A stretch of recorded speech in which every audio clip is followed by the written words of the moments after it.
देखो आपके आप अंदर सुने खासियत क्या है पहले ना। पूरा सवाल। हाँ, सवाल सुना कि क्या थिंक टैंक जो सीएसके की है वहां तक रोहित शर्मा की पहुंच है, और राइट।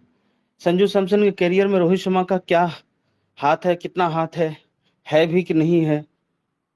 तो ये कहानी भाई 2020 की है, और जितना एक्टिव मैं अभी हूं ना, उससे कहीं ज्यादा ही एक्टिव था मैं 2020 में। मतलब आज से 5 साल पहले। वक्त था न्यूजीलैंड टूर का। मैं पूरा एक्साइटेड था, ट्विटर पे पूरा ट्वीट्स करता था। सिलेक्शन हो गया था संजू सैमसन का, और मुझे पता था कि Sanju Samson is backed by Rohit Sharma. अब ये जो चीजें है ना, ये मेरे लिए बहुत पुरानी चीज होगी। इट्स लाइक कि यार 5 साल पहले बोल रहा था यार संजू सैमसन रोहित का बंदा है, 5 साल बाद भी बोल रहा हूँ रोहित शर्मा संजू सैमसन का बंदा है। अब कोई 2030 में आया, मेरा स्पेस चल रहा है, और मैंने बोला यार संजू सैमसन का जो है ना, उसकी पूरी बैकिंग रोहित करता है, और कोई बोले अरे यार कुछ भी बोले जा रहा है। ये ऐसा सिचुएशन हो जाता है मेरे लिए। तो 2020 में मैं बोलता था यार संजू सैमसन रोहित शर्मा गैंग का बंदा है।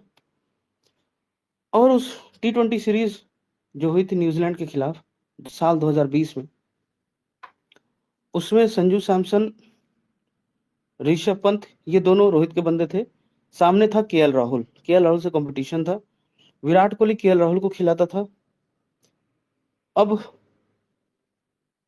पता नहीं विराट कोहली को समझ में नहीं आया कि ऋषभ पंत को मुझे T20 खिलाना चाहिए कि नहीं खिलाना चाहिए, तो उसने नहीं खिलाया था। तो रोहित ने बोला "अरे, कोई बात नहीं, तुम पंत को नहीं खिलाओगे तो संजू को खिलाओ"। वहीं पर संजू सैमसन से बहुत अच्छी दोस्ती हो गई थी रोहित शर्मा की। रोहित शर्मा वहां पे डिनर विनर पे लेके गया था, काफी काफी उसको समझाया था। डिनर पे लेके जाने का मतलब खाना ठुसाना नहीं, समझो कि पूरा प्लान बताना, हर एक चीज समझाना। ये सारी चीजें रोहित ने की थी। उस समय ग्रुप में उस समय लड़के हुआ करते थे, शार्दुल ठाकुर, श्रेयस अय्यर, है ना, और पंत, चहल, कुलदीप, फिर ये भी जुड़ गया था संजू सैमसन। तो ये सारे लोग डिनर विनर करते थे और आराम से रोहित शर्मा को बिल्कुल बड़ा भाई मानते थे। और रोहित शर्मा कहता था कि देख भाई, इंडियन टीम में खेलना बहुत आसान नहीं है, बहुत मुश्किल है। इंडियन टीम में बहुत प्लानिंग के साथ खेलना पड़ता है, नहीं तो तुम्हारा करियर खत्म हो जाएगा, कोई तुम्हें बैक करने वाला होगा नहीं। तो मेरी बात अगर मानोगे तुम लोग, तो सबको धीरे धीरे करके चांसेस भी मिलते रहेंगे। कोई फ्लॉप होगा, अगर किसी का बल्ला नहीं भी चलता है, तो उस हिसाब से हम देख लेंगे, मैनेज कर लेंगे। तो रोहित के गैंग के जो बंदे थे ना, रोहित भाई पे बहुत ट्रस्ट करते थे। और ट्रस्ट करने का एक और रीजन था कि रोहित शर्मा सिर्फ बातें नहीं करता था, let the bat do the talking. बल्ले से तो कितने रन्स बना रहा था। टीम इंडिया का वाइस कैप्टन भी था, और टीम इंडिया में बहुत ज्यादा उसका बड़ा ओहदा था। विराट कोहली के बाद ही उसका सबसे बड़ा ओहदा था। इनफैक्ट विराट कोहली को भी जब जरूरत पड़ती थी तो रोहित शर्मा से सजेशन लेना, ऑन फील्ड सजेशन लेना, ऑफ फील्ड सजेशन लेना, हर चीज वो करता था। तो रोहित शर्मा टीम इंडिया का बड़ा भाई बन गया था। बड़ा भाई, वो बड़ा भाई जो विराट कोहली जो ओपनिंग करता था, जो रन्स बनाता था, जो टीम को संभालता था, जो थोड़ी थोड़ी कप्तानी भी कर देता था जहाँ पे जरूरत पड़ती थी। तो नहीं तो बेवजह कोहली की कैप्टनसी में दखल अंदाजी नहीं करता था। जब जरूरत पड़ गई कि अरे यार ये मैच निकल रहा है हाथ से, विकेट नहीं गिर रहा है, तो आपस में डिस्कशन हो गया, और फिर विकेट गिरा करके फिर सेलिब्रेट करते थे। तो ये वो पूरा दौर हुआ करता था। उस दौर में रोहित शर्मा बड़ा भाई था टीम इंडिया का, और बड़ी इज्जत थी रोहित की। तो रोहित शर्मा के गैंग में आ गया संजू सैमसन। संजू सैमसन ने ये बात बाद में बताई भी थी, लेकिन मैंने तो वहीं पे देख लिया था।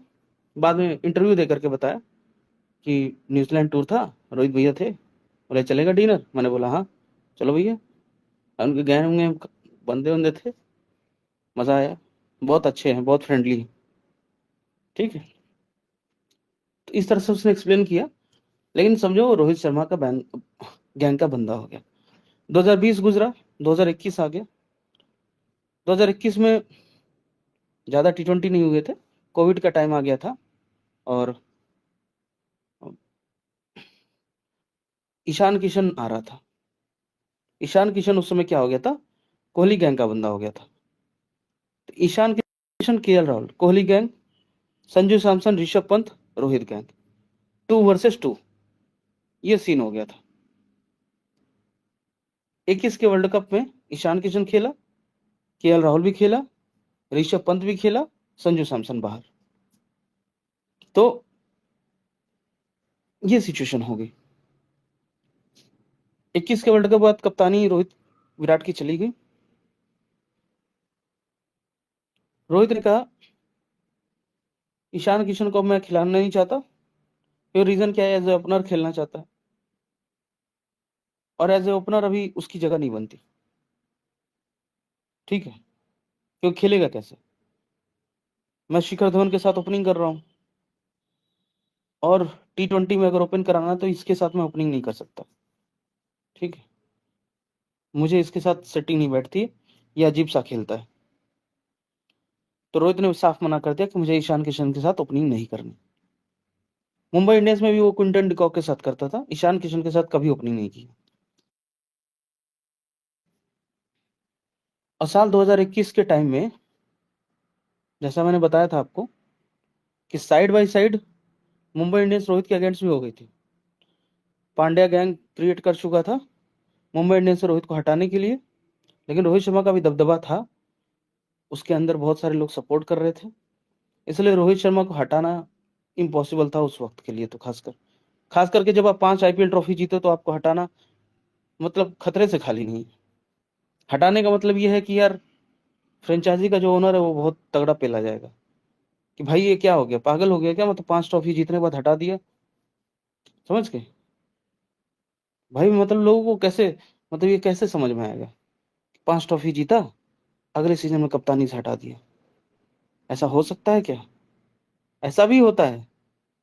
साख गिर जाती ना मुंबई इंडियंस की, गिरी भी, लेकिन वो 24 में गिरी, गिरने वाली थी 21 में, लेकिन उस समय हिम्मत नहीं थी, तो 21 और 22 चलने दिया। तो उस 21 और 22 के पीरियड में रोहित शर्मा ने एक काम किया, ईशान किशन को उठा के फेंक दिया बाहर। और साल 2022 में, 21 के वर्ल्ड कप में खेला नहीं संजू, साल 2022 में संजू सैमसन की वापसी करवाता है रोहित, और ओपनिंग देता है। ईशान किशन को सर पे बॉल लगती है, ईशान किशन रिटायर्ड हर्ट हो जाता है, संजू सैमसन ओपनिंग करता है अगले मैच में, और संजू सैमसन 70-80 की पारी खेल देता है।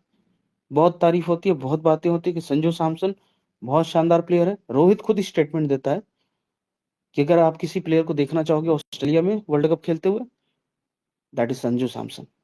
अब संजू सैमसन के फैंस बिल्कुल रोहित के दीवाने। भाई रोहित शर्मा ने बैटिंग की, thank you Rohit Sharma, you are great, you are great, you are great. इधर रोहित शर्मा ऋषभ पंत को अपना फ्यूचर कैप्टन बनाना चाहता था, ऑल फॉर्मेट कैप्टन, लेकिन खुद रोहित के साथ पॉलिटिक्स हो रही है, तो वो पंत को क्या बचा पाएगा, पंत को क्या जस्टिस दिला पाएगा। रोहित शर्मा ने कोशिश की, इसी बीच में केएल राहुल कंटेंडर था कैप्टेंसी का, तो पेला गया। पेला गया, उसको पेला किसने? हार्दिक पांड्या ने। हार्दिक पांड्या केएल राहुल का दुश्मन बन गया था, क्योंकि रोहित शर्मा से पहले उसको वाइस कैप्टेंसी चाहिए थी, और केएल राहुल वाइस कैप्टन था। उसने कहा पहले केएल राहुल तू हट, केएल राहुल तू हट, पहले मुझे वाइस कैप्टन बनने दे, फिर मुझे कप्तान बनने दे, फिर हो सकता है मेरी कप्तानी में तू खेल जाएगा। पूरी तगड़ी दुश्मनी। इधर बाला बोले जा रहा है कि भाई केएल राहुल और हार्दिक पांड्या बहुत अच्छे दोस्त थे भाई। मैंने कहा भाई दोस्त थे, अब नहीं है। वो माना ही नहीं। मैंने कहा कोई बात मान मत मान, उठा के फेंक दिया केएल राहुल को। इंजरी हो गई, बैक इंजरी, सर्जरी कराने जर्मनी पहुंच गया। मैंने उसको सॉन्ग भी रिलीज किया था। ठीक है, अब रही बात ये जितने भी मीडिया वाले हैं ना, ये खुश क्यों हो गए थे, ये खुश क्यों हो गए थे उस वक्त मेरे से? क्योंकि मैंने केएल को बहुत जबरदस्त खेला। केएल मेरा दुश्मन था, रोहित शर्मा का दुश्मन केएल था, लेकिन at the same time Hardik Pandya का भी केएल दुश्मन था, और मैंने केएल को बहुत पेला। तो जितने भी ये जर्नलिस्ट थे ना, ये खुश हो गए। तो मैं समझ गया कि भाई ये गुजरात लॉबी के जर्नलिस्ट हैं। क्या है? गुजरात लॉबी वाले जर्नलिस्ट हैं, क्योंकि गुजरात टाइटंस 2022 आईपीएल 2022 में आ चुकी थी और वो हो गया था। और वैभव भोला गुजरात टाइटंस की टी शर्ट पहन करके साल 2022 में कहीं उनके होटल में खाना वाना खा रहा था और गुजरात टाइटंस की फुट वो टी शर्ट पहनी हुई थी, तो मैंने देख लिया। मैंने कहा हाँ, जुड़ गया लग रहा है, उसी के लिए काम करेगा। तो मैंने मेसी भाई को उसी समय बता दिया, साल 2022 में। ये देखो यार, ये लग रहा है हार्दिक पांड्या को कप्तान बनाएंगे, पहले आईपीएल जीतेंगे, फिर कप्तान बनाने के लिए पुश करेंगे, जो जो सामने आएगा उसको हटाते जाएंगे। पूरा यही कॉन्स्पिरेसी है, करें तो करें क्या। बोला यार चलो ठीक है, देखते हैं। उस फेज में ये लोग सारे जर्नलिस्ट आते थे, तो मेरा स्पेस बड़ा बड़ा होता था, बहुत बड़ा होता था, क्योंकि सारे लोग आते थे यहाँ पे। अब जाहिर सी बात है, मुंबई इंडियंस उधर, मुंबई लॉबी, सचिन हेड और धोनी, वो दोनों मिलके चलाते थे इंडियन टीम। अब वो दोनों ने मिल करके रोहित को पेलना चालू कर दिया, हार्दिक पांड्या को कप्तान बनाना चालू कर दिया। उस बीच में केएल और पेला गया। फिर ऋषभ पंत को रोहित ने कप्तान बना दिया आईपीएल के जस्ट बाद, साउथ अफ्रीका टी20 सीरीज में, वो भी पेला गया। अगले ही सीरीज में हार्दिक पांड्या कैप्टन बन के घुस गया, और कैप्टन बना तो बाप रे बाप, इतना एरोगेंट, इतनी बड़ी बड़ी स्टेटमेंट। वो भी यही था, गंभीर ही बन गया था, वो भी गंभीर की दूसरी औलाद थी। बाप रे बाप, दिस इज माई टीम। अभी पहले कप्तान बनता ही आयरलैंड टी20 सीरीज में क्या बोला? This is my team and I know how to run. मतलब ये उसकी टीम है और उसको पता है इसको कैसे चलाना है। उसके बाद स्टेटमेंट देता है अगली सीरीज में कि ये जो टीम है ना, India has so much talent that we can have 2-3 teams and all 2-3 teams can go and win the tournaments, ICC tournaments continuously। मतलब हमारे पास इतना टैलेंट है कि हम 2-3 टीम बना सकते हैं और जाकर के हम कई सारे वर्ल्ड कप्स और टूर्नामेंट जीत सकते हैं लगातार। इतनी बड़ी बड़ी फेंकता था। बाद में केएल राहुल गायब हो चुका था, ऋषभ पंत की वाइस कैप्टनसी जा चुकी थी, रोहित की जाने वाली थी कप्तानी। मैं मुंबई इंडियंस के फैन को आगाह कर रहा था कि मत सपोर्ट करो, रिटेन नहीं होगा। अभी उसको क्या बोला, सीएसके फैन को, हुड्डा रिटेन हो जाएगा। वो कह रहे नहीं भाई, रिलीज होगा। मैंने कहा रिटेन होगा जा। वैसे उस समय बोलता था पांड्या रिटेन नहीं होगा, सारे मुंबई इंडियंस के फैन को बोलते थे रिटेन होगा, मैं बोलता था नहीं होगा, बोलते थे होगा, नहीं हुआ। मैंने कहा हो गया, बोला नहीं हुआ। मैंने कहा अरे बहनचोद, जब बोल रहा हूं नहीं होगा तो हो कैसे जाएगा? साला रोहित शर्मा का दुश्मन रोहित शर्मा की टीम में बैठेगा, चूतिया कहीं के। अरे भाई ये थ्योरी मुझे समझ में नहीं है, थ्योरी से ही तो बहनचोद रिजल्ट आते हैं। ये थ्योरी समझ गए तो रिजल्ट तुम अपने आप समझ जाओगे। थ्योरी ही इंपॉर्टेंट है। थ्योरी के बेसिस पे तो बोलता हूँ क्यों नहीं रहेगा, और किस बेसिस पे बोला? थ्योरी मानते नहीं और रिजल्ट आ जाता तो चौक कर जाते हो। अरे भाई आ गया रिजल्ट, जैसा बोल रहे तो वैसे ही हुआ। क्यों होगा नहीं बहनचोद? जब थ्योरी सही है तो रिजल्ट भी वैसे ही होगा। थ्योरी तो इंपॉर्टेंट है। तो ये चीज हुआ, हार्दिक पांड्या पीछे लग गया रोहित के। उस बीच में संजू सैमसन अच्छा कर रहा था, लेकिन उधर विराट कोहली ने भी अपनी फौज तैयार करनी शुरू कर दी कि भाई रोहित शर्मा ने मुझसे कप्तानी छीनी है, सो मैं भी रोहित को भी सपोर्ट नहीं करूंगा और मैं सपोर्ट करूंगा ही नहीं। तो वो भी उधर हार्दिक पांड्या के साइड में लग गया और प्लानिंग के तहत उसने 2022 आईपीएल में दिनेश कार्तिक को ग्रूम कर दिया। ठीक है, दिनेश कार्तिक को ग्रूम कर दिया। अब दिनेश कार्तिक का श्योर शॉट हो गया कि वर्ल्ड कप खेलेगा। आवाज आ रही मेरी? आ रही है। रुद्रा भाई, समझ में आ रहा है आपको? अभी अभी तक बिल्कुल समझ भाई, में आया? बिल्कुल भाई। तो कॉन्स्पिरेसी के तहत 2022 आईपीएल में दिनेश कार्तिक को लाया गया और वहां पे उसको फिनिशिंग वाली रोल दी गई। फिनिशिंग किया, विकेट कीपिंग किया, अच्छा किया, बहुत अच्छा किया। लेकिन वही बात है, वर्ल्ड कप की स्कीम ऑफ थिंग्स में आ गया। तो भाई ये हो गया कि अब रोहित शर्मा तुम्हारी मर्जी से 2 विकेट कीपर नहीं खेलेंगे, एक विकेट कीपर तुम्हारा तो एक विकेट कीपर हमारा।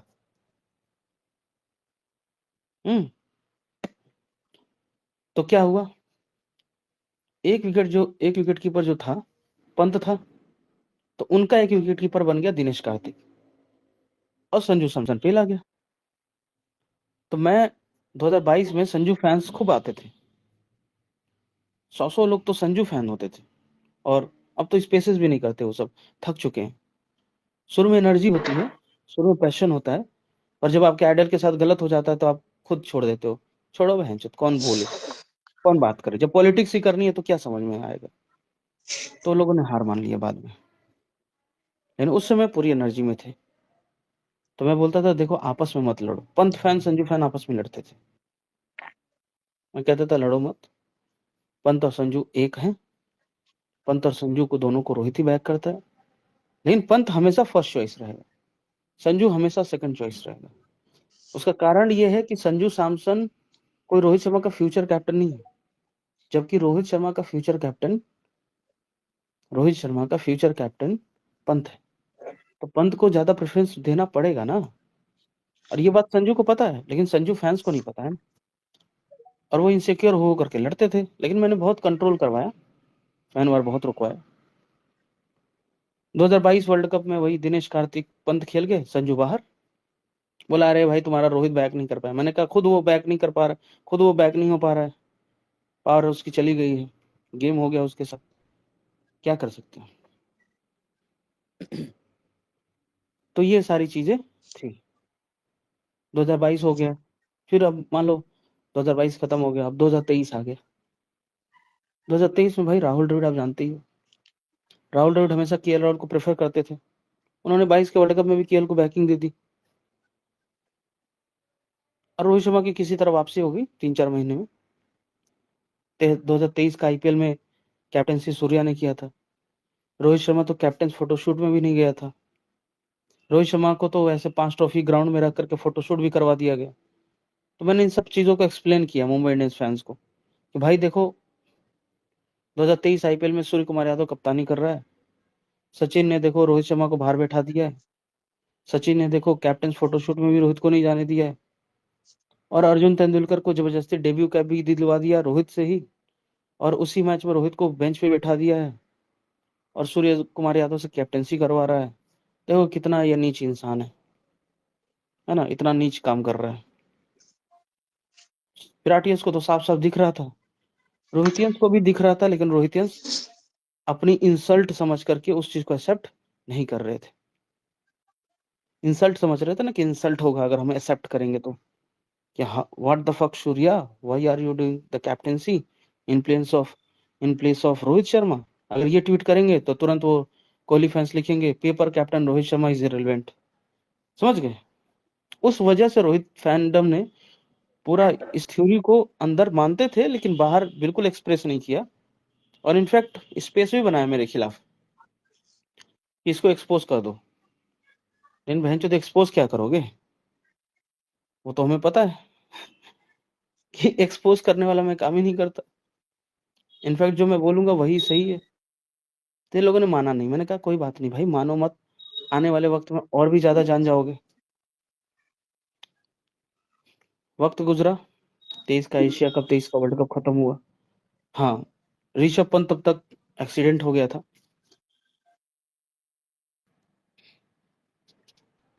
और वर्ल्ड कप में रोहित शर्मा संजू सैमसन को खिलाना चाहता था, पर ईशान किशन की बैकिंग बहुत तेज थी। ईशान किशन की बैकिंग बहुत ही तेज थी। रोहित ईशान किशन को नहीं रोक पाए, यहाँ तक कि ईशान किशन की वजह से धवन भी एलिमिनेट हो गया। धवन 21 के वर्ल्ड कप में एलिमिनेट हुआ, ईशान किशन ने किया, और धवन को ही ईशान किशन ने 23 वर्ल्ड कप से पहले भी एलिमिनेट कर दिया। मतलब ईशान किशन ने धवन का कैरियर खत्म कर दिया। धवन का कैरियर ही खा गया, T20 और फिर ओडीआई। अब ईशान किशन की तो बैकिंग थी, as a wicket keeper batsman, as a opener, जो भी कहो। दूसरा संजू को लाना चाहता था, लेकिन द्रविड़ ने कहा ना, के एल राहुल खेलेगा as a wicket keeper batsman. तो के एल राहुल खेला 23 का एशिया कप, 23 का वर्ल्ड कप। तो ये पूरा सीन था। उसके बाद राहुल द्रविड़ की थोड़ी मनमानी खत्म हो गई और रोहित शर्मा की पावर थोड़ी और बढ़ गई। तो रोहित ने राहुल द्रविड़ को ही बुलाया कि भाई आप ही आओ, क्योंकि 24 का वर्ल्ड कप मुझे श्योर है कि मैं जीतूंगा और मैं चाहता हूं आपको कम से कम एक ट्रिब्यूट तो दूं। रोहित ने बुलाया। रोहित ने ये एक चीज मेक श्योर किया कि तुम केएल राहुल को नहीं घसीटोगे, ठीक है, केएल राहुल को नहीं घसीटोगे। मैं अपनी मर्जी से 2 विकेट कीपर लेके जाऊंगा, वह है संजू और पंत। तो रोहित शर्मा जो 2022 वर्ल्ड कप में नहीं कर पाया था, जो 2021 वर्ल्ड कप में नहीं कर पाया था, वो काम उसने 2024 वर्ल्ड कप में कर दिया। पंत संजू दोनों आ गए। पंत को फर्स्ट चॉइस हमेशा रखा, संजू को बैकअप में। लेकिन प्रॉब्लम यह है कि सिचुएशन फिर उसके अकॉर्डिंग नहीं थी, तो वही बात है, पंत भी फेल हो गया और संजू को शायद मौके नहीं मिले उतने। और एक्चुअली में रोहित शर्मा ने पूरा वर्ल्ड कप में तो रोहित शर्मा ही चला पूरे वर्ल्ड कप में। तो ये पूरा सीन था। 2024 वर्ल्ड कप के बाद 2025 चैंपियंस ट्रॉफी मान लो, तब तक T20 में रोहित शर्मा ने उसको ओपनिंग स्लॉट दे दी थी, तू ओपनिंग कर भाई, नीचे की चिंता मत कर, विकेट कीपर बैट्समैन पंत को हम लाएंगे, ठीक है। लेकिन पंत को ग्रूम ही नहीं करने देते थे, पंत के साथ पॉलिटिक्स कर रहे थे बहुत तगड़ी वाली, और उसमें बहुत भसड़ मच रही थी। 2025 चैंपियंस ट्रॉफी आती है, उसमें भाई 2 विकेट कीपर चुने जाते हैं, केएल राहुल, ऋषभ पंत, फिर से संजू का पत्ता कट, ठीक है। और पंत को फिर बैठा भी देता है और पूरा केएल राहुल को खिला भी देता है। मैं तो फिर से रोहित शर्मा की चलने नहीं देता है गंभीर। ये पूरा सीन हो जाता है। तो इतना सारा सीन अगर आप देख रहे हो, समझ रहे हो, और एशिया कप में भी अगर आप नोटिस करो कि संजू सैमसन की ओपनिंग स्लॉट खा गया गिल, और फिर संजू सैमसन को नीचे शिफ्ट किया गया, फिर अगले ही सीरीज में संजू सैमसन का पत्ता साफ कर दिया। तो जब अगर आप ये सब बातें देख रहे हो, तो आपको क्या लगता है संजू सैमसन के पीछे किसका हाथ होगा? देख रहे हो? समझ में आया रुद्रा भाई, कितना लंबा हाथ है रोहित का? बिल्कुल भाई, आपने बहुत अच्छा से समराइज किया है, बहुत अच्छे से। तो ये सारी चीजें हैं कि 20 में क्या हुआ, 21 में क्या हुआ, 22 में क्या हुआ, 23 में क्या हुआ, 24 में क्या हुआ, 25 में क्या हुआ, अब 26 में क्या होगा। 26 में फिर रोहित शर्मा ऋषभ पंत और संजू सैमसन को घुसाएगा, फिर ऋषभ पंत को डायरेक्ट देते हुए और संजू सैमसन को बैकअप में रख। जितेश का एलिमिनेशन, संजू और पंत दोनों T20 वर्ल्ड कप में होंगे, ये प्लान है। जो 24 में हुआ वो 26 में, और इस सीरीज में ऋषभ पंत तगड़ी वापसी, टेस्ट, ओडीआई, T20। इसलिए तो बोला था कि ऋषभ पंत टेस्ट भी खेलेगा, ओडीआई भी खेलेगा, T20 भी खेलेगा।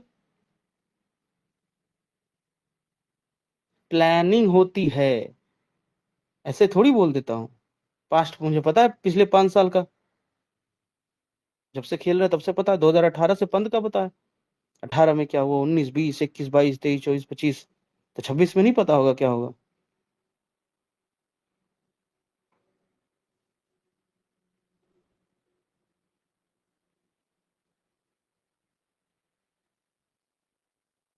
तो ऋषभ पंत और संजू तो सैमसन मैं एक बात दो। पूछूं आपको क्या? आप हम्म, बुरा मत मानना, बट आप जर्नलिस्ट वगैरह हो क्या? आपने जर्नलिज्म वगैरह किया है क्या? नहीं मेरे भाई, अरे भाई आप यार, मतलब जर्नलिज्म किया होता। मैं मैं सच बता रहा हूँ ब्रो, जितना आप तरीके से, आप अच्छे तरीके से एनालिसिस करते हो ना, आई थिंक आपको एक यूट्यूब चैनल स्टार्ट करना चाहिए। क्योंकि हमारे पता है, क्रिकेटिंग जो फर्टर्निटी है, मतलब ये जर्नलिज्म का, इस पे ना कोई इन डेप्थ बात ही नहीं करता। सब सिर्फ वही प्रेजिंग प्रेजिंग प्रेजिंग पे लगे रहते हैं, कैसे मेरे को व्यूज आ जाए। मतलब इतना इन डेप्थ कोई बताता नहीं है जाके। आई थिंक आपको यूट्यूब चैनल स्टार्ट करना चाहिए। कम से कम दिन भर में आप आधा घंटा दे सकते हो लाइव आके। भाई वो बात नहीं है। यूट्यूब तो मैं बहुत पहले शुरू कर सकता था। लोग मेरे से बोलते थे 2021-22 में, भाई आप यूट्यूब चैनल शुरू करो ना। उस समय तो सारे जितने ट्विटर पे लोग थे वो कहते थे कि यार आप यूट्यूब चैनल शुरू करो, हम 1000 सब्सक्राइबर तो एक ही दिन में मार देंगे, हर दिन आपके सब्सक्राइबर बढ़ेंगे। लेकिन फिर भी मैंने नहीं किया, क्योंकि क्या है, मेरी जुबान पे कंट्रोल नहीं होता है। गुस्सा आएगा तो पेलोल दूंगा। अब यूट्यूब पर बैठ करके गालियां गलौज करोगे भाई तो अच्छा लगेगा नहीं ना। यूट्यूब पे बड़ा प्रोफेशनल तरीके से बोलना पड़ता है। ठीक है। दूसरी बात ये है कि उस समय रोहित शर्मा के पास ज्यादा पावर नहीं थी, पावर स्ट्रगल था और दुश्मन ज्यादा थे। अगर मैं उस समय स्पेसेस करता और बोलता सचिन विलन है, धोनी भी विलन है, कोहली भी विलन है, तो हैंचोद मुझे विलन बना देता पूरा दुनिया। कहता ये देखो क्लोन मादर चोद, मेरी आपको फोटो पेल देते एडिटिंग भाई। करते मेरे को पेल देते। कहते ये देखो मादर चोद, नया बंदा आया है, सचिन भी विलन है, धोनी भी विलन है, विराट भी विलन है, सब विलन है। इसका एक वड़ा पाव जो है ना वही हीरो है। हाँ, वही एक हीरो है, ये सब विलेन है। ये मादरचोद क्लोन है, इसका यूट्यूब चैनल रिपोर्ट करो। ठीक है। और भाई मेरी क्लोन वाली वीडियो सब सर्कुलेट करते, फोटो मॉर्फ करते। तो मुझे पता था कि रोहित शर्मा की जब पावर स्ट्रगल चल रही है तो मैं विलेन देखो मैं विलेन बता दूंगा, और विलेन बताते ही भाई उसके फैंडम वाले कूद पड़ेंगे, हिट करेंगे। धोनी फैंडम मेरे पूरे स्पेस में आती थी, क्यों गायब हो गई? मैंने बोला धोनी मादरचोद जो है रोहित शर्मा के साथ गलत कर रहा है बोले कैसे गलत कर रहा है? मैं कहा साला पांड्या को पीछे से बैक कर रहा है, बैक डोर से, और गायकवाड़ को हर सीरीज में पिक करवा रहा है। रोहित शर्मा की ओपनिंग स्लॉट खाना चाहता है, और पांड्या से कप्तानी। इस धोनी की तो धोबी की तो गांड मार देंगे। अब बताओ ऐसे बोलोगे तो धोबी फैंडम आएगा? बताओ आएगा? अब क्या करें, सच्चाई वही है। अब करें तो करें क्या? सच बोलूंगा नहीं तो कोई मतलब नहीं है, और सच बोलूंगा तो मेरे को कोई लाइक नहीं करेगा। और यूट्यूब पर तो वैसे भी तुम्हें पपेट बन करके तुम्हें एक बहुत ही फॉर्मेलिटी के तौर पे तुम्हें यूट्यूब चैनल चलाना पड़ता है। रूल्स सच्चाई, होते हैं भाई, रूल्स। रूल्स होते हैं। ठीक है। और उस समय मुझे उतनी जानकारी भी नहीं थी, जानकारी भी धीरे धीरे डेवलप होती है। उस समय थी, लेकिन कहते हैं ना डेवलपमेंट फेज में थी, 70% डेवलपमेंट फेज में। अब तो मान लो 95% पे पहुंच रहा हूँ। डेवलपमेंट भी होती है आदमी का ना। जब आप एक ही चीज को 1 साल करते हो, 2 साल, 3 साल, 4 साल, 5 साल, 6 साल, 7 साल, तो भाई आपकी एक्सपीरियंस बढ़ती जाती है। आपको फिर वो बेसिक लेवल पे चीजें नहीं डिस्कशन करनी पड़ती है। एक बार फिजिक्स आपने पढ़ लिया, फिर एक बार और पढ़ा, अलग अलग बुक से पढ़ा, फिर न्यूमेरिकल्स भी अलग अलग बुक से लगाए, फिर रिवीजन कर लिया, फिर 2 बार, 3 बार, 5 बार, 10 बार रिवीजन कर लिया। भाई आपको पता फिजिक्स आपकी स्ट्रांग नहीं होगी? ऑफ कोर्स होगी। वैसे ही धोनी के साथ मीटिंग हुई, समझ में आ गया कि जो पिछली 5 साल की लड़ाई चल रही थी बंद हो गई। मैंने कहा ठीक है, बहुत अच्छी बात है। मुंबई इंडियंस की जो लड़ाई चल रही थी 5 साल से वो बंद हो गई। मैंने कहा बेस्ट है, इससे बेस्ट डे क्या हो सकता है? जब लड़ाई ही बंद हो गई तब एंजॉय करते हैं। अब ये बात इनको पता ना, जो स्पेस के लोग हैं वो सोचे कौन सी लड़ाई हो रही थी और कौन सी बंद हो गई, और ये रोहित धोनी से मिल गया तो कौन सी बड़ा सा तोप निकाल लिया, क्या उसने क्या कर लेगा, समझ के। लेकिन जब उन सब बातों के जब रिजल्ट्स आएंगे ना धीरे धीरे करके, तब पता चलेगा कि अच्छा रोहित का ये हाथ है, अच्छा रोहित का ही हाथ है। हाँ भैया रोहित का ही हाथ है। वो सीएसके वाला मानता, सीएसके एक्स्ट्रा जो था वो मानता ही नहीं था। अभी आया तो मैंने क्या बोला कि भाई जडेजा को सैक किसने किया? रोहित ने। जडेजा को सैक करना होता ना तो धोनी उसको 2025 में, 2024 में, 2023 में, 2022 में कभी भी कर सकता था। और कैप्टन ऋतुराज गायकवाड़ को और धोनी को ही सारा डिसीजन लेना होता तो कभी भी कर सकता था। हेलो स्नेहा जी। गुड आफ्टरनून ही बोल लेती हूँ, अब क्या 12 बजने वाले। Good afternoon, sweet afternoon, very very good good afternoon. Afternoon. या तो मैं यही बता रहा था कि देखो, सीएसके का जो डाउनफॉल हुआ ना, वो गुजरात लॉबी ने करवाया। समझो मेरी बात को, मैं गहराई से चीजें बताता हूँ, थोड़ा समझने की कोशिश करो। नई है बात, पर नई बात भी सीखनी चाहिए। गुजरात लॉबी, गिल, गंभीर, आगरकर, सचिन। गिल, गंभीर, आगरकर, सचिन, बैक्ड बाई जयशाह। 5 लोग, 5 का पंच पड़ा सीएसके धरती के अंदर। सीएसके अंडरग्राउंड हो गई। धोनी की परफॉर्मेंस खत्म हो गई। धोनी वर्स्ट बैट्समैन बन गया, सीएसके वर्स्ट टीम बन गई। 5 का पंच था, गिल, गंभीर, आगरकर, सचिन, जयशाह। आरसीबी गुजरात लॉबी से, विराट कोहली गुजरात लॉबी में था। यही रीजन था, कोहली पहले पहले जो है धोनी की बहुत अप्रिशिएट करता था, धोनी को अपना गुरु मानता था, धोनी की साइड में बहुत अच्छा मुलाकात करता था, धोनी के साथ बहुत सारे फोटोज भी आते थे। लेकिन उसी धोनी को 2024 आईपीएल में किस तरह से जलील किया। क्यों किया? क्योंकि धोनी था इधर मुंबई लॉबी के साथ, और विराट का आरसीबी गुजरात लॉबी के साथ। जलील किया तो पिछले 10 साल से पता नहीं सीएसके ने इतनी बार हराया होगा, और धोनी के अंडर खेलते खेलते कुछ इसको बुरा फील हुआ होगा कभी ना कभी, तो उस चीज का बदला एक ही बार में ले लिया। धोनी का तुम चेहरा देखो 2024 आईपीएल का एलिमिनेटर के बाद, he was not happy, he was really looking not happy. He was the most angry reaction I've ever seen by MS Dhoni on the cricket field. That was the most angriest reaction. It was like कि भाई धोनी देख, तेरी औकात हमने दिखा दी। समझे? धोनी ने हाथ भी नहीं मिलाया था उस मैच के बाद। ये बात आपको पता है? धोनी ने हाथ नहीं मिलाया था किसी भी आरसीबी प्लेयर से। धोनी की इंसल्ट की गई थी। 2024 में हुआ। अब आओ 2025 में। 2025 में भी वही हाल हुआ। धोनी टेस्ट बैटिंग कर रहा था, सारे मैचेस अपने दम पे हरवाया।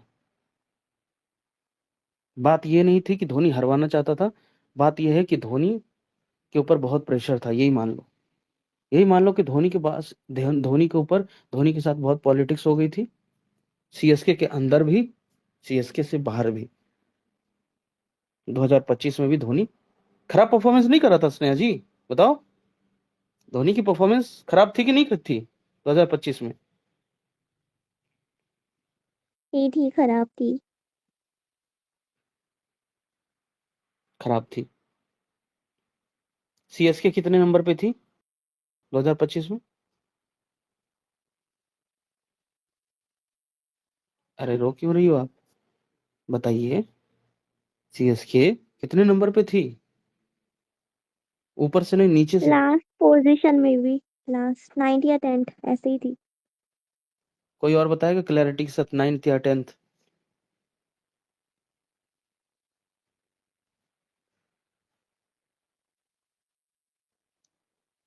रुद्रा भाई आपको 10th पता है? में लास्ट लास्ट पोजीशन नहीं थी। क्या बोल रहे हो भाई? मैं मतलब थोड़ा कॉल पे था। क्या बोल रहे हो? सीएसके हम्म? कितने पोजीशन पे थी 2025 में? 10th मतलब 10th पे थी 10th में, यार। 10th में, हाँ 10th में। तो सीएसके ऊपर से नहीं नीचे से टॉप कर दी। सीएसके ने ऊपर से नहीं नीचे से टॉप कर दिया। हम्म। और धोनी वर्स्ट बैट्समैन, और सीएसके वर्स्ट फ्रेंचाइजी।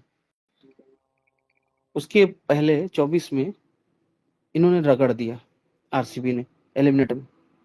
एलिमिनेटर, शायद एलिमिनेटर था या नॉकआउट मैच था, जो भी था। और धोनी की पूरी इंसल्ट हुई। धोनी ने एक भी आरसीबी के प्लेयर से हाथ नहीं मिलाया, बिकॉज कि गुजरात लॉबी से मिले हुए थे आरसीबी और विराट कोहली, गंभीर, विराट कोहली। एक धोनी को फिनिश किया इन्होंने, सीएसके टीम को फिनिश कर दिया 24 के आईपीएल में, 25 के आईपीएल में। अरे थम्स डाउन क्यों कर रही हो? एंड में कमबैक तो दिया था प्लेयर्स को लेके, मतलब इंजरी वगैरह का करके। प्लेयर्स ही इतने खराब थे सीएसके में, क्या कर सकती थी सीएसके। डिफेंड क्यों जब कर भाई रही हो? धोनी ने नहीं ड्रेसिंग डिफेंड, रूम में जाके एक सेकंड, डिफेंड क्यों कर रही हो? उसका कोई मकसद है? बताइए, डिफेंड क्यों कर रही हो आप? मैं कोई ट्रोलर हूँ कि मैं यहाँ पे ट्रोलिंग कर रहा हूँ और आप सफाई दे रही हो? नहीं, थोड़ी सी तो परफॉर्मेंस की ही थी ना सीएसके ने। धोनी की क्या गलती? मैं क्या बता रहा हूँ और आप क्या बोल रही हो? बोल रहा हूँ कि धोनी के खिलाफ जो साजिश हुई थी उसको एक्सप्लेन कर रहा हूँ, और आप बता रही हो नहीं, थोड़ी हाँ हाँ परफॉर्मेंस हाँ तो हाँ। हुई थी ना, अरे थोड़ी तो हुई थी। अरे मैं डिस्ट्रैक्ट हो गई थी बातों से, मैं इसीलिए सॉरी सॉरी। अगर मैं ट्रोलिंग करता कि यार देखो धोनी को रिटायर हो जाना चाहिए, धोनी नहीं है, ये है वो है, ट्रोलर की लैंग्वेज बोलता, तो आप कहते कि अरे वापसी तो थी, अच्छा लगा इन्होंने लास्ट में, ये सब तब एक्सप्लेनेशन आता है। पूरा धोनी के साथ पॉलिटिक्स हो गई, आप कह रही हो थोड़ी परफॉर्मेंस तो आई थी लास्ट में टपक पक के। बस बस आप मेमोरी मत करिए यार, हो गया। यार लोग काय क्यों मेमोरी कर रहे हो यार? थोड़ी सी परफॉर्मेंस आ गई थी, टपक अरे पक मैं के आ लो थोड़ी गई सी थी, यार। परफॉर्मेंस थोड़ी ना। धीरे धीरे मैंने आ बोला रही था कि थी। लास्ट में कमबैक आया था, टीम ही खराब थी, आखिरी में अच्छे प्लेयर्स उनने इंजरी करके लिया, तो ऐसा बोला था मैंने। आप कुछ भी बोल रहे हैं। धोनी ने सबके हाथ पैर तोड़ दिए, सब इंजर्ड हो गए थे, बुरी परफॉर्मेंस हो रही थी, लास्ट में किसी तरह सब लोगों ने एक एक टांग और एक हाथ के साथ बैटिंग की। थोड़ी बहुत अच्छी बैटिंग करने के बाद धोनी नंबर 10 पे फिनिश किया, तो क्या नंबर 11 में यार फिनिश करता? आप अपना टॉपिक कंटिन्यू रखिए। मैंने गलती कर दी बीच में बोल के। नहीं गलती नहीं की मैंने, आपने। मैं एक्सप्लेन कर रहा हूँ कि धोनी के साथ पॉलिटिक्स हुई, गुजरात लॉबी ने दबा दिया धोनी को। विराट कोहली भी उसी गुजरात लॉबी में शामिल था ना, इसीलिए पूरा एलिमिनेटर के मैच में ये उछल उछल के सेलिब्रेशन करना, और पूरा बदले की भावना से। देखो, एक होता है ना मैच, एक होता है बदला। मैच को मैच की तरह खेलना चाहिए, जो कि मुंबई इंडियंस वर्सेस सीएसके होता है, या मुंबई इंडियंस वर्सेस सीएसके। आप बताओ, मैच में आपने कभी देखा बदला लिया जा रहा है? बदला वाला आपने चीज नहीं देखा होगा, रेवेंज टाइप की नहीं देखा होगा। आपने देखा होगा कि मैच जीत रहे हैं बहुत क्लोज और सेलिब्रेशन कर रहे हैं। कभी मुंबई इंडियंस ने सीएसके से जीत करके रिवेंज नहीं लिया। मतलब वो फैंस के लैंग्वेज में रिवेंज हो सकता है, लेकिन क्रिकेट फील्ड पर आप देखो कि सेलिब्रेशन होता था। धोनी को नीचा नहीं दिखाया जाता था, सीएसके के प्लेयर्स को नीचा नहीं दिखाया जाता था। बाद में वो सीएसके के प्लेयर बाद में हाथ मिलाते थे, बातचीत करते थे। धोनी मुंबई इंडियंस के कुछ प्लेयर से बातचीत करता था, माहौल फिर बढ़िया हो जाता था, अच्छा हो जाता था, कूल हो जाता था। इसका मतलब एक प्रोफेशनल तरीके से खेलना होता है, तो वो Mumbai Indians versus CSK professional तरीके से खेलती थी।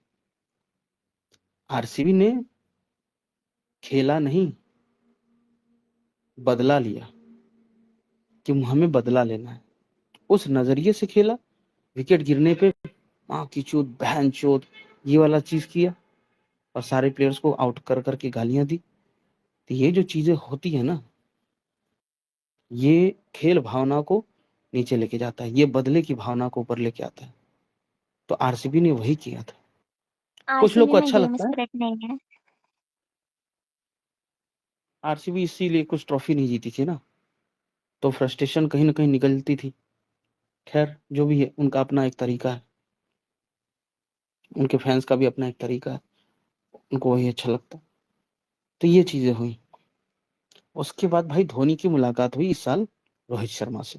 तो धोनी ने बोला कि रोहित भाई, नंबर 10 पे फिनिश किया हूं मैं, और पिछले सीजन में भी खत्म, गंदी परफॉर्मेंस और पॉलिटिक्स।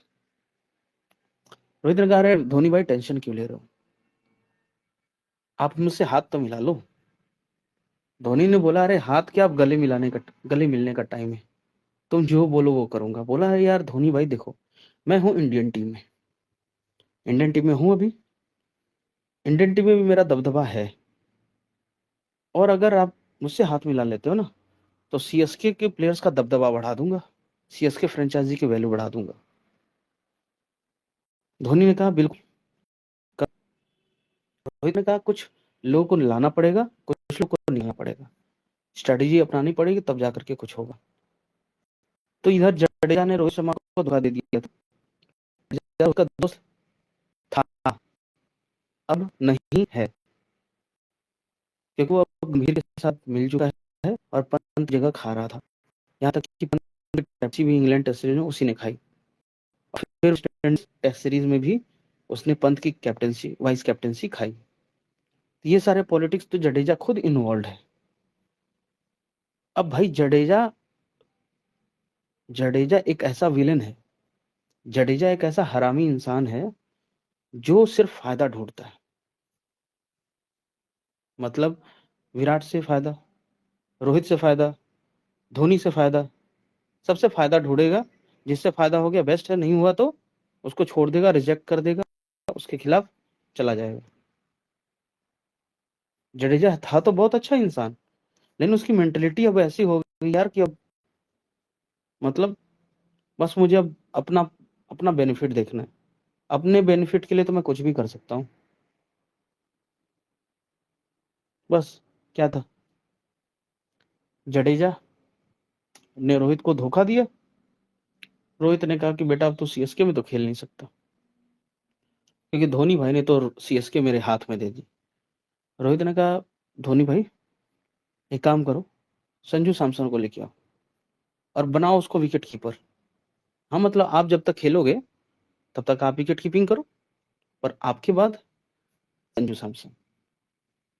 आयुष महात्रे है, उससे भी रोहित मिला, आयुष महात्रे को बोला कि देख भाई, इंडिया ए टेस्ट सीरीज तुझे दे रहा हूँ, अच्छा खेलना। आयुष महात्रे ने कहा बिल्कुल सर, अंडर-19 में तुझे भेज रहा हूँ, अच्छा करके आना। जीत के आया सीरीज। इधर इंडिया में भी 70 रन की पारी खेली, मतलब वहां पे आयुष महात्रे रेडी। उसके बाद ऋतुराज गायकवाड़ को बोला रोहित ने बोला गायकवाड़ सुन भाई, डू एंड डाई सिचुएशन है, गिल जायसवाल सब अच्छा कर रहे हैं, तू साला कर नहीं रहा अच्छा, कब करेगा भाई? बोला भैया अब करूंगा। बोला फिटनेस कर, मेहनत कर, रणजी ट्रॉफी में आकर रन्स बना। उसने रणजी ट्रॉफी में आकर रन्स बनाए। उसका बोला अब तो तुझको इंडिया ए में मौका दे रहा हूँ।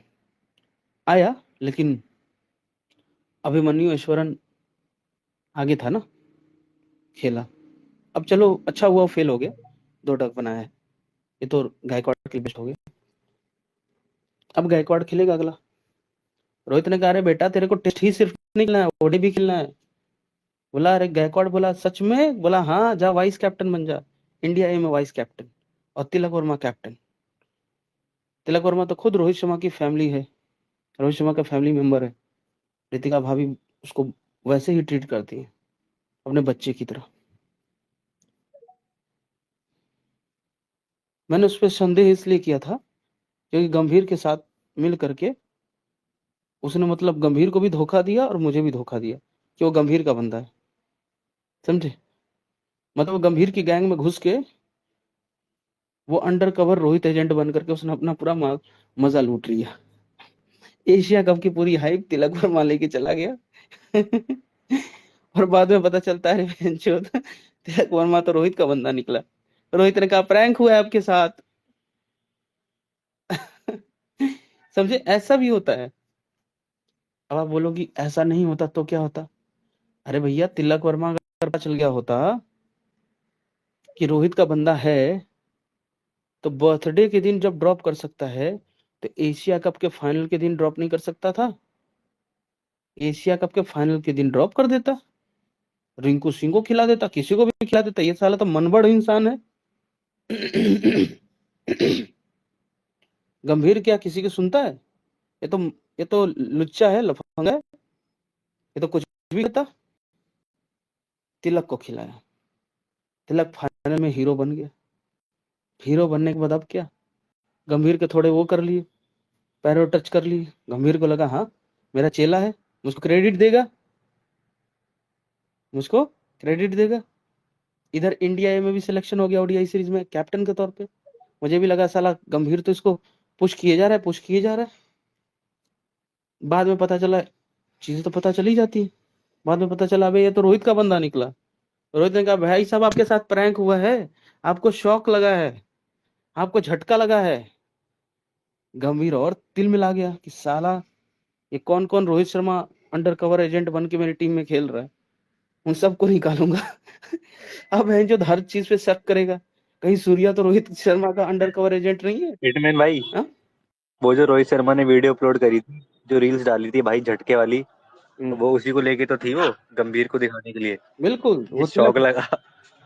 वो तिलक वर्मा को लेके ही था कि बेटा शौक लग गया ना, मजा आया और कर मेरे बंदों को बाहर।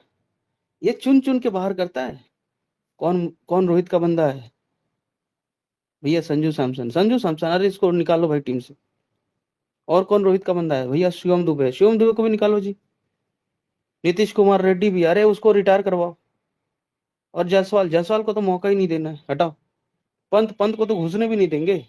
और कौन है? ढूंढ रहा है ये तो, इसका यही काम है क्योंकि कैप्टेंसी इसके हाथ में है और कोच भी यही है। तो पूरी प्लानिंग करके साजिश करके टीम को बर्बाद कर रहे हैं, समझे ना आप? कैप्टन प्लेइंग 11 चुनता है, गंभीर ही कैप्टन है, तो गंभीर पूरा प्लेइंग 11 चुन रहा है।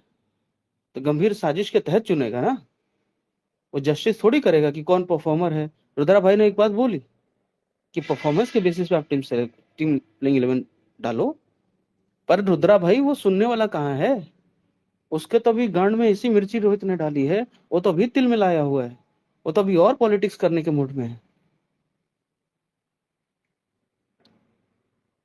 वो तो अभी और पॉलिटिक्स करने के मूड में है, तो वो मानने वाला नहीं। वो जब तक खुद बर्बाद नहीं हो जाता और अपने साथ साथ गिल को भी बर्बाद नहीं कर लेता, वो मानेगा नहीं। वो अपने साथ गिल को लेके जाएगा ही लेके जाएगा। गिल के कंधे पे बंदूक रख के चला रहा है, सारी गोलियां गिल को लगेंगी, बच गई तो गंभीर को। अंत में गंभीर भी पेला जाएगा तो गिल तो पेला ही जाएगा।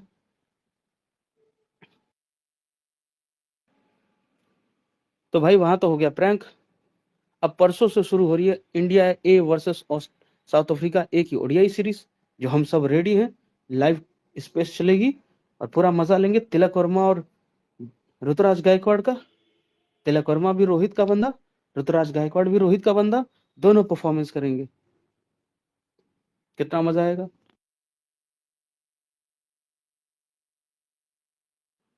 पता है मैं पहले ऐसे बोलता ही नहीं था, रोहित का बंदा, रोहित का बंदा। अब बोलना इसलिए पड़ता है ना क्योंकि गंभीर रोहित के बंदे इसमें को भाई पता फिर तो चलता है। केटन भाई, फिर तो ये बात हो जाएगी कि हम तो डूबे थे सनम, लेकिन तुमको भी लेके डूबे। मैं तो कह रहा हूँ कि गिल को डुबा करके उसके कंधे पे, उसके सर पे बैठ जाएगा गंभीर की, लास्ट में मुझे मत डूबने दो भाई, गिल डुबा दिया मैंने।